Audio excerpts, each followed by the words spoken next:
السلام عليكم ورحمة الله وبركاته. ازيكم يا حبايب قلبي، عاملين ايه؟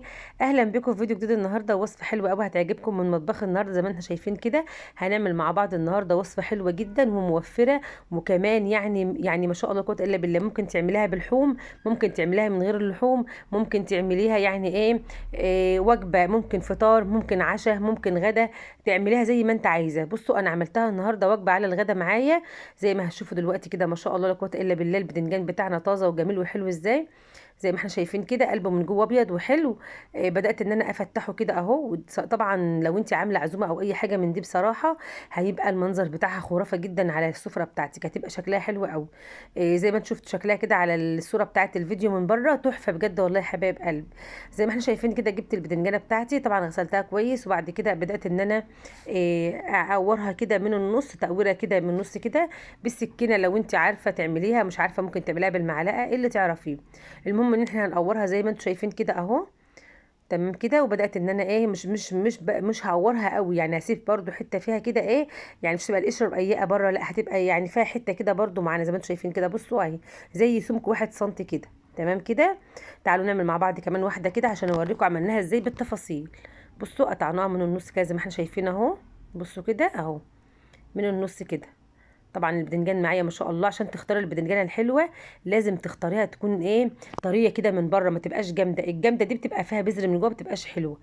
عشان تختاريها بيبقى لونها اسود كده، يبقى لونها اسود قوي، وبتبقى طريه خالص معاك، تتك عليها كده تلاقيها طريه خالص. تعرفي ان قلبها من جوه نضيف زي ما انت شايفه كده. طبعا احنا مش هنرمي اللي طالع منها ده احنا محتاجينه برضه، هنعمله تاني هتشوفوا دلوقتي معايا هنعمل فيه ايه. اللي احنا طلعناه ده هتشوفوا دلوقتي هنعمل فيه ايه. شايفين كده. والتانية بالراحه خالص بالمعلقه زي ما انتم شايفين اهو. وابتدي ان انا اقورها كده بالمعلقه اهو.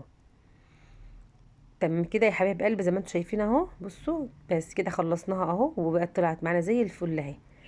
تعالوا بقى نشوف هنعمل ايه تاني كده معاكم. بعد ما هنقورها كده هنبتدي ان احنا نجيب البدنجان بتاعنا كله بقى اللي احنا قورناه مع بعض اهو. بصوا اهو زي ما انتم شايفين كده انا عملته بقى كده. وبعد كده هبتدي ان انا احط عليه بقى شويه من الملح كده صغيرين، بحيث ان هو يطلع الميه والاملاح اللي فيه. تمام كده. وبعد كده بقى هسيبه على جنب، وهقول لكم هنعمل ايه تاني بعد ما بعد ما يتشرب من الملح بتاعنا كده ويطلع الميه بتاعته. تمام كده. هبتدي ان انا اجيب معايا بوله صغيره كده، واحط فيها معلقتين من الزيت كده. حوالي معلقتين من الزيت بس، يعني احنا هنعمل البدنجان بتاعنا ده كله وهنقليه وهنقليه وهنظبطه بمعلقتين بس 2 زيت. تمام. شويه فلفل اسمر كده طبعا حسب الرغبه، لو انت مش عايز تحط ما تحطش فيه عادي خالص. لو انت عايز تحط زيت من غير اي حاجه حط عادي. بس انا حبيت ان انا احط عليه شويه بهارات كده عشان يبقى ليه طعم حلو ويبقى جميل. بعد كده بقى هبتدي ان انا احط شويه من البهارات اللي هي بتاعه الكاري زي ما احنا شايفين كده.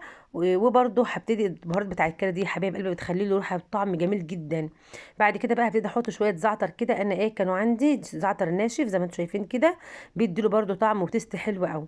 ابتدي اقلب الكلام ده كله مع بعضه كده، وهركنه على جنب دلوقتي لما لما اشوف بقيه الوجبه بتاعتي هنعمل فيها ايه النهارده. بعد كده بقى هبتدي ان انا اجيب زي ما انتم شايفين كده. بصوا ده القلب بتاع البدنجان اللي طلع مني. بصوا بقى بدات ان انا اقطعه كده لمكعبات صغيره خالص كده اهو، زي ما احنا شايفين كده. طبعا يا حبايب قلب البتنجان زي ما انتم عارفين بقى بتبقى فوائده حلوه جدا، وفي نسبه حديد عاليه وجميل جدا بالنسبه للاولاد. وفي اغلب الاولاد ولادنا ما بيحبوش ياكلوه معانا.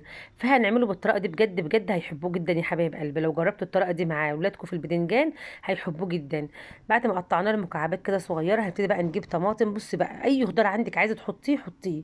انا طبعا ما عنديش دلوقتي حاليا غير الطماطم والفلفل الالوان زي ما انتم شايفين كده. يعني لو عندك جزر ابشري برده حطي معاه. اي خضار عندك حطيه، فلفل الوان حطيه. اي حاجه عندك، لحمه برضو مفرومه ممكن تعمليها مع الخلطه اللي احنا هنعملها دلوقتي. او لو عندك قطع فراخ زي ما انا هعملها دلوقتي برضو حطي قطع فراخ. مش عندك لا قطع فراخ ولا لحمه مفرومه ولا اي حاجه من دي خالص، ما تحطيش غير الخلطه بتاعتنا اللي هو البدنجان زي ما احنا هنشوف كده دلوقتي مع بعض. بس قطع البدنجان وقطع الطماطم والخضار بس فقط لا غير. مش شرط انت تحطي اللحمه. انا بحط اللحمه دي يا حبايب قلبي يعني عشان يعني موجوده عندي. لو مش موجوده عندي انا مش هحطها.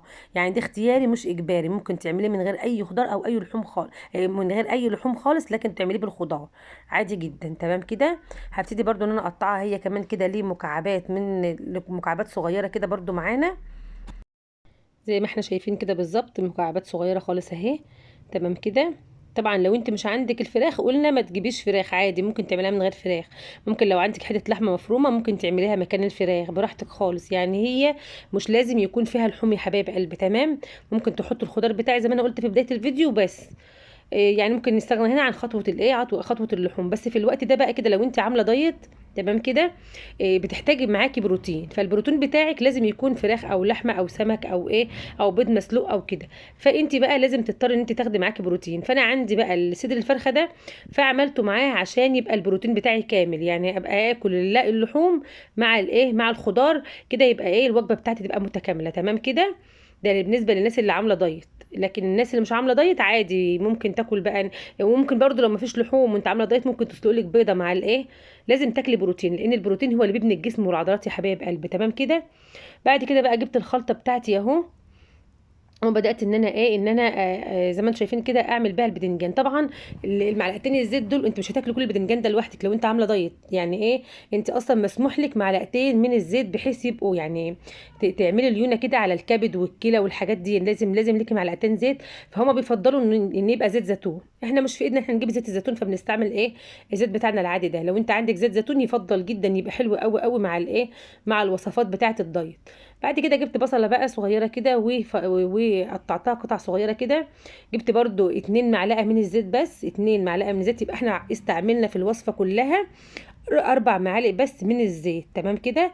احنا استخدمنا في الوصفه كلها 4 معالق من الزيت. لما يكون هياكل معاكي 2 او 3 كمان، فانت كده ما اكلتيش من معلقه من الزيت بتاعك، او يعني من الزيت بتاعك ما اكلتيش منه تقريبا نص معلقه. لو انت اكلتي يعني ايه من الطبق ده وانت عامله دايت. تمام كده يا حبايب قلبي. بعد كده بقى هننزل بقطع الفراخ بتاعتنا زي ما انتم شايفين كده اهو. هنبتدي طبعا ان احنا نشوحها مع البصل كده واحده واحده كده، يعني لحد لما تاخد التشويحه بتاعتها معانا، ونحس بان هي ريحه البصل معاها كده طلعوا او ظهر معانا. هنبتدي ننزل بقى الايه القطع بتاعه البدنجان بتاعتنا زي ما انتم شايفين كده. وهنبتدي بقى نملح الملح بتاعنا والبهارات، بحيث ان الملح والبهارات لو اتحط في الوقت ده كده هيخلي الفراخ مع البدنجان تستوي وتبقى كويسه جدا وتشرب من بعضها. دي ربع معلقه صغيره خالص كده من الكاري زي ما انتم شايفين كده. وبعدين هبتدي ان انا احط معاها برضو شويه من الفلفل الاسمر صغيرين خالص كده. البهارات دي بقى على حسب اختيارك، انت بتحبي ايه في الاكل بتاعك حطيه. تمام كده يا حبايب قلبي. لو عندك كمون بقى حطي، عندك فلفل اسمر حطي، عندك شطه حطي، عندك كاري، عندك كركم، اللي يعجبك حطيه انت بقى انت واكلك. تمام كده. انا بدات ان انا احط شويه شطه صغيرين كده عشان تبقى مشطشطه شويه كده وتبقى طعمها حلو زي ما احنا شايفين اهو. هبتدي بقى ان انا اقلبها كده واسيبها لحد لما تاخد تشويحه كده مع بعضها. بعد كده بقى هبتدي ان انا انزل معاها الخضار بتاعنا اللي احنا قطعناه، اللي هي الطماطم والفلفل. تمام كده اهو. هياخدوا بقى تشويحه مع بعض كده كلهم، والملح بتاعنا هيسوي هيسوي الخضار بتاعنا كله مع بعضه دلوقتي، وهتبقى الدنيا تمام معانا. بعد ما استوت معانا ما شاء الله لا قوه الا بالله كده، بدانا ان احنا نجيب البدنجان بتاعنا. طبعا البدنجان بتاعي طبعا انا كنت حاطاه في الفرن بتاعنا، حطيته شويه كده وفضلت ان انا اقلبه على الوجهين على الوشين، الوش ده شويه والوش ده شويه تحت الشوايه كده، وفي الفرن لحد لما البدنجان استوى معانا خالص، وبقى زي ما انتم شايفين كده ما شاء الله جميل جدا. تمام كده. على فكره هو لونه احمر، بس مش عارفه هو في الكاميرا باين لونه مش احمر ليه كده، بس هو لونه احمر وجميل قوي. زي ما احنا شايفين كده اهو. بدات ان انا احط كده الخلطه بتاعتي كلها في البدنجان بتاعي زي ما انتم شايفين كده. طبعا الخلطه مستويه والبدنجان مستوي، وبصراحه الريحه بتاعته كانت تحفه يا جماعه والله العظيم. الريحه كانت تحفه ما شاء الله كده، تحسي ان انت بتاكلي ما شاء الله كده شاورما، حاجه طعمها حلو قوي بجد بجد، كان طعمها حلو قوي.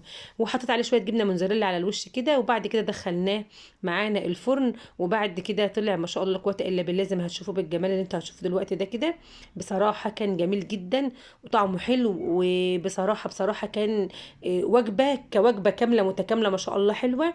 وغير كده كمان ان انت ما يعني ممكن تعمليها باقل تكاليف، يعني مش مكلفه كتير ولا حاجه، وطعمها كان جميل جدا جدا جدا. اي بقى رشه كزبره كده او بقدونس او فلفل حراق، انا كنت بعمل فلفل حراق كده. بصوا بقى زي ما انتم شايفين شكله عامل ازاي، تحفه جميل جدا بجد والله العظيم يا حبايب قلبي، تحفه تحفه تحفه. شايفين شكله عامل ازاي جميل قوي. بصوا بقى ما شاء الله لا قوه الا بالله بعد ما طلع من الفرن بقى والريحه بتاعته ما اقولكوش. شايفين؟ جربوه بجد. لو انتوا عاملين عزومه او اي حاجه ممكن تحطوه كده زي طبق مقبلات جنب العزومه بتاعتك. بجد هيبقى جميل جدا. لو مثلا عيالك مش بيحبوا البتنجان وعملت بيه الطريقه دي، بجد هينبهروا بيه وهياكلوه. تمام كده. احنا اغلب ولادنا بيعذبونا في الاكل يعني. انا عن نفسي ولادي بيعذبوني في الاكل، مش عايزين ياكلوا اي حاجه كده يعني وخلاص. فانا بقى بضطر ان انا ادخل لهم يعني الحاجات اللي مش بياكلوها في الايه، في الحاجات اللي هي ايه اللي زي دي كده يحبوا ياكلوها. تمام كده. يعني المنظر ايه بتاع العام كده بيبقى جميل جدا، وشكلها جميل جدا يا جماعه. على فكره هي ما شاء الله لونها احمر وجميل قوي قوي قوي. بجد كانت جميله جدا. وعملتها بقى مع شويه رز بشعريه كده زي ما انتم شايفين اهو. شويه رز بشعريه كده حلوين كده ومفلفلين ما شاء الله لا قوه الا بالله وجمال. فبدات ان انا بقى عملت لهم كده ايه الاكل بتاعهم زي ما انتم شايفين كده اهو. وبدات ان انا اقدم ايه الاطباق زي ما انتم شايفين كده، بوله صغيره كده من الرز بشعريه ومعاها ايه البدنجان كده زي ما انتم شايفين اهو. وعملنا بقى شويه سلطه كده، وكانت اكله جميله جدا يا حبايب قلبي. يا ريت بقى ان لو الفكره عجبتكم ما تنسوناش في اللايك والشير وتفعلوا زر الجرس عشان لكم مني كل جديد. وزي ما انتم شايفين كده الاكله بتاعتنا بصراحه كانت جميله جدا اهو. بصوا كده، تعالوا بقى ندوق مع بعض كده. بصوا ما شاء الله لا قوه الا بالله. الجبنه الموتزاريلا بقى عامله شغل كده وشكلها جميل، وبجد اللون بتاعها والطعم كان تحفه. بصوا يلا نجرب مع بعض كده وندوق. ما شاء الله ما شاء الله كانت جميله قوي. شايفين الرز مفلفل ازاي وجميل؟ ما شاء الله لا قوه الا بالله. بصراحه اكله جميله جدا. شايفين كده اهو. انا ما شاء الله سخنه وانا مش عارفه ان انا ايه ان انا اقطعها، بس بصراحه سايحه كده في بعضها، سايحه في بعضها، جميله جميله جميل. بصوا عامله ازاي بقى. بصوا ما شاء الله قطع كده جميله جدا جدا جدا، سايحه في بعضها ومش مستحمله كده. وتحفه يا جماعه والله العظيم. بصوا بقى جميله. بجد بجد بجد جميل. انت بقى تعمليها كده هتعجبك جدا، وعجبت الاولاد عندي برضو ما شاء الله لا قوه الا بالله. وعند اي حد اي ضيف يجي لك وعامله عزومه او عامله اي حاجه وعملت الطبق ده، صدقني هيشرفك. والسلام عليكم ورحمه الله وبركاته.